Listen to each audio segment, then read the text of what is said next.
ભાભર તાલુકાની રાજનીતિમાં આજે મહત્વપૂર્ણ રાજકીય વળાંક જોવા મળ્યો છે. આજે ચૌધરી સમાજના 4 રાજકીય આગેવાનો ચૌધરી લાલજીભાઈ જાસનવાડા, પૂર્વ ચેરમેન એપીએમસી ભાભર, ચૌધરી દલરામભાઈ તેતરવા, પૂર્વ ચેરમેન એપીએમસી ભાભર, ચૌધરી દેવજીભાઈ કટાવ, જિલ્લા પંચાયત પૂર્વ સદસ્ય ખરીદ વેચાણ સંઘ, પૂર્વ ચેરમેન, ચૌધરી જામાભાઈ ધેચાણા, ગ્રામ પંચાયત સરપંચ, સુઈગામ મંડળ પૂર્વ મહામંત્રી, ચારેય આગેવાન વાવના ધારાસભ્ય, ગુજરાત સરકાર મંત્રી શ્રી સ્વરૂપજી ઠાકોર, ગુજરાત પ્રદેશ મહામંત્રી શ્રી અજયભાઈ બ્રહ્મભટ્ટ, વાવ થરાદ જિલ્લા પ્રભારી શ્રી વિશાલભાઈ પટેલ, જિલ્લા ભાજપ પ્રમુખ ડોક્ટર નરેશભાઈ ઠાકોરની વિશિષ્ટ ઉપસ્થિતિમાં ફરી એકવાર ભારતીય જનતા પાર્ટીમાં સત્તાવાર રીતે ઘરવાપસી કરી છે.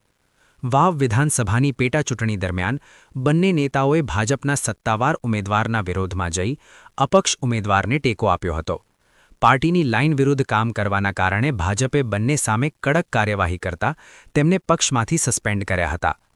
આ ઘટનાએ તે સમયે સ્થાનિક રાજકારણમાં ભારે ચર્ચા જગાવી હતી અને ભાજપના સંગઠનમાં આંતરિક અસંતોષની અસર પણ જોવા મળી હતી.